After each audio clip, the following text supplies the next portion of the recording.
Bom dia, meu povo. Vamos falar um pouquinho hoje sobre a adultização das nossas crianças nessa sociedade colonial que temos, né? Mais uma vez enfatizando que o que eu for dizer aqui e que pode soar como dica ou sugestão pode não servir para sua criança.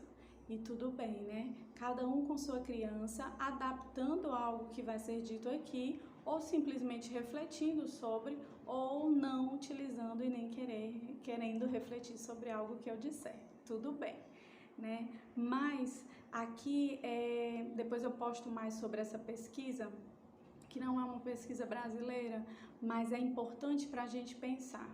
Por quê? Porque ela é uma pesquisa americana que traz que, por exemplo, crianças de apenas 6 anos, hoje em dia, já estão inconformadas ou desgostosas sobre o seu próprio corpo. Então, quando a gente imagina crianças de 6 anos vendo defeitos no seu corpo, achando que o seu físico não é apropriado ou não é legal, não gostando do que olha no espelho, a gente já vê que sim, tem algo de muito errado pairando por aí e se perpetuando e se sofisticando ainda mais e prejudicando o desenvolvimento das nossas crianças, né? Então, é para a gente pensar que isso já está acontecendo, para a gente observar onde isso está acontecendo, com a nossa criança ou em torno, as coleguinhas que fazem parte do ambiente da nossa criança. Então, os coleguinhas, a gente precisa pensar sobre isso, né? E aí eu lembro muito, fiz uma colinha aqui para não esquecer de nada e não acabar falando demais, lembro muito que eu ainda grávida, a minha filha, quando souberam que era uma menina, já tinha pretendentes, já grávida, e aí todo mundo já queria arrumar os pretendentes para minha filha. E aí a gente vai vendo assim, diz, nossa, como assim? Como assim pretendentes, né? E aí quando ela vai crescendo, quando ela nasce, cresce, vai convivendo com meninos, os pais, principalmente dos meninos, já vão arrumando o casamento. E como assim casamento para minha filha? Como assim fulaninho é o par da minha filha? Não. E aí eu disse muito, e aí mostrando a minha vivência real, né? Que eu ouvi isso uma vez. E aí eu avisei assim para o meu marido, eu digo, olha, eu ouvi e da próxima vez eu vou responder. De forma bem habilidosa, mas tendo uma probabilidade muito grande de que ele não repita mais isso na nossa presença. E aí, se vocês tiverem curiosidade, depois eu coloco qual foi a resposta. E é certo, eu nunca mais tive comentários sobre esses, certo? Porque isso impacta, sim, no desenvolvimento dela, na adultização de querer já pensar em namorar o casamento, né? Porque as crianças ouvem tudo, elas percebem tudo e elas sim vão acabar replicando isso nas ações cotidianas, nas vivências que elas têm, certo? Porque não é da criança. E aí, meu filho já fala em namorar, meu filho já fala isso. Não é da criança, ela não nasce assim. Mas a sociedade, o ambiente social em que ela se encontra desde que adentra a escola, por exemplo, já é múltiplo, já é diverso e já tem essas cobranças sim, porque são cobranças, porque parece que é uma obrigação você nascer, crescer, casar, quando na verdade, gente, se questione, porque não é uma obrigação, não é o único caminho que eles precisam encontrar. E aí eu lembro que a minha própria filha já rebatia isso, porque ela dizia assim, eu não quero casar. E eu ainda não tinha conversado nada sobre isso com ela, mas ela se incomodava também, então ela já replicava o contrário, né? Dizia assim, eu não quero casar.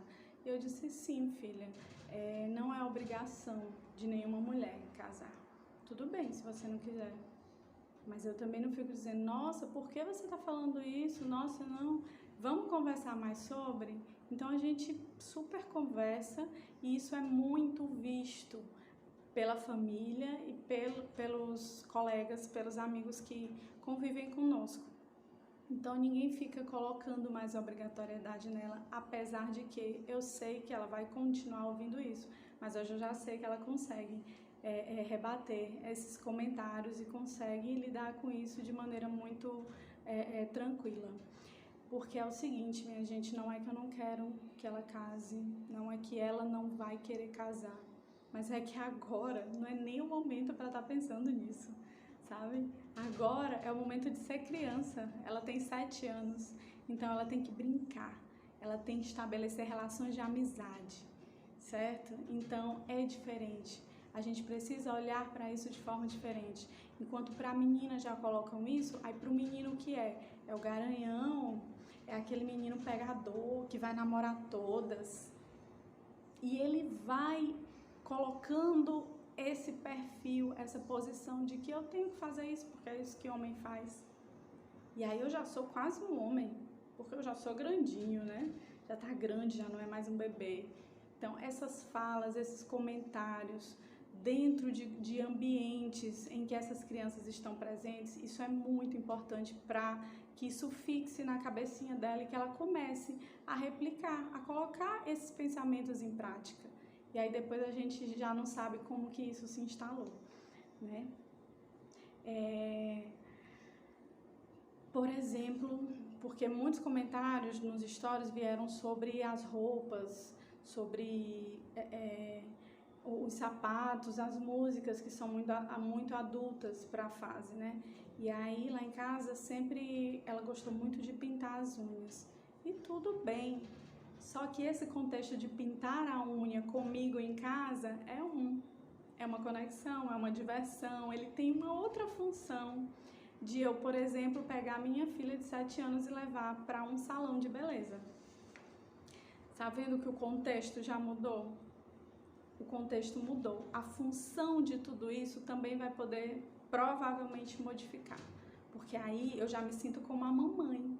Eu vou a um salão onde tem outras mulheres e aí eu já ouço que eu já sou mocinha, que eu já tô grandinha e isso e aquilo outro, sabe?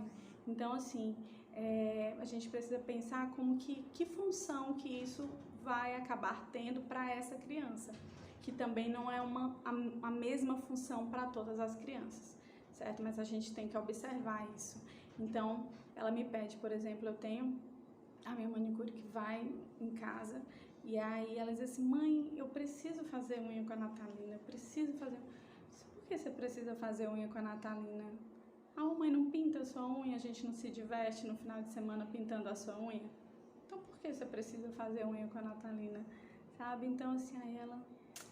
então tá tudo bem, porque assim, eu sou adulta, além de não saber fazer minha própria unha, eu preciso da Natalina para que faça, porque é algo que eu gosto, é algo que eu gosto de fazer e ter. Então assim, mas para ela criança, ela precisa entender alguns contextos que são contextos de adulto e outros que são contextos de criança, e outros contextos que eu uso algo de adulto, mas num contexto infantil, com outro objetivo, com uma outra função.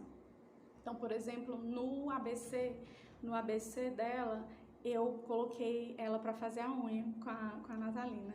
E aí ela ficou super feliz, mas era pintar, né? Pintar e fazer um desenhozinho de criancinha. E aí ela se divertiu muito. Eu disse assim, olha filha, em determinadas ocasiões a gente pode fazer assim, mas isso só vai virar parte do seu cotidiano, caso você continue gostando, quando você tiver adolescente, quando você tiver depois da adolescência, certo? Então isso vai fazer parte do seu contexto, mas não agora. Agora isso faz parte do seu contexto de outra forma.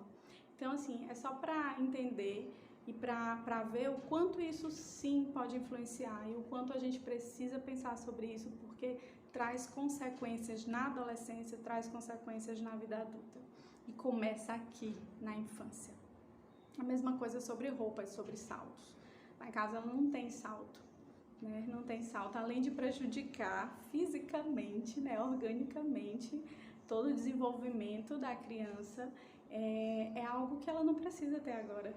É algo que não faz parte da vida de uma criança, né? Não deve. pelo menos, fazer parte da vida de uma criança ainda. E aí as roupas também. Então, são roupas muito adultas, também podem estar promovendo funções diferentes, junto com falas sobre já é mocinha, junto com contextos. Então, isso é tudo, é um processo de aprendizagem que vai sendo feito de forma muito automática. E é isso que a gente precisa olhar com cuidado. Então, eu dava as opções para ela escolher entre as duas roupas. E aí foi assim, deu certo, tudo bem. Depois, hoje em dia, ela já escolhe a própria roupa. E assim, eu achei fantástico, por quê? Porque não é aquela roupa que, nossa, tem que ser a roupa da moda. Não, às vezes é uma roupa que nem combina, que não tem nada a ver. E eu, filha, você tá gostando dessa roupa? Tá se sentindo bem? Beleza. E o cabelo, o que é que vai fazer? Ah, mãe, hoje não quero prender o cabelo, quero deixar solto, tudo bem, sabe? E sempre voltando para que você não é a roupa, você não é o cabelo. A forma como o seu cabelo está, como você está vestida, não te define, sabe? Você é muito mais do que isso. Você é suas ações, suas palavras, seus sentimentos. E aí a gente vai trabalhando o que realmente a criança é, o que ela expressa, é o que ela é.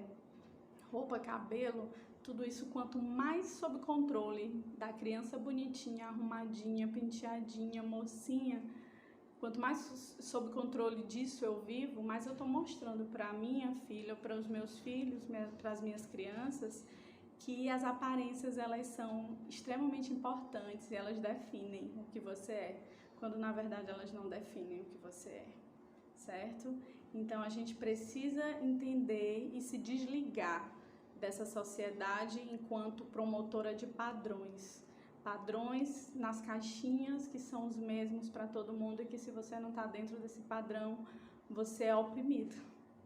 Então, vamos entender esses contextos e saber o que fazer diante deles, né? Para finalizar, só uma questão, né? Sobre, voltando à história dos relacionamentos e dos namorinhos entre crianças e tal. Lá em casa a gente não conversa, como na sua casa também pode não ter essa história de fazer os pares, né? Mas como eu vou dizendo, a vida das nossas crianças, ela é muito mais do que só a nossa casa, né? Ela é com quem a gente convive, com quem a gente está direto e eles observam tudo, né? Então, ela veio com a história, mamãe, eu acho que eu estou gostando de um garoto. E aí, como é que você fica, né? Ela primeiro falou pra tia, aí a tia veio me contar, eu digo, oh, bacana, que agora eu já tô mais preparada ainda para essa conversa. E assim, sem expor, claro que eu não vou expor aqui o que a gente conversou, mas é só para vocês terem a ideia de que a gente não fala sobre isso, mas isso aparece no comportamento dela. Por quê? Porque ela está inserida dentro da sociedade. Porque a escola, a partir do momento que as nossas crianças adentram a escola, esse mundo social ele se amplia muito. E ela também ouve, vê, percebe e vivencia tudo isso. Contextos de colegas de amizade, de tudo isso, favorecem isso também. E aí, pum, aparece em você. E aí você precisa ter muito equilíbrio para conversar, ouvir a tua criança antes de falar. Perguntar para ela antes de dar respostas. Dar as respostas para ela com base no limite que ela tem de entendimento. Então, a gente conversou, foi uma conversa muito bacana, muito legal e que finalizou. Isso nunca mais apareceu, sabe? Porque ela compreende qual o contexto em que ela se encontra hoje em casa e principalmente que ela tem esse canal de abertura de diálogo comigo também, né? Com a tia também, apesar da tia ter se embananado um pouquinho, mas ela não falou, ela preferiu só ouvir e depois me perguntar, que esse é o ideal, sabe? Então assim, vamos entender quais esses contextos, vamos ouvir os nossos filhos, as nossas crianças, para ir perguntando, questionando e respondendo a partir do que eles vão nos trazendo.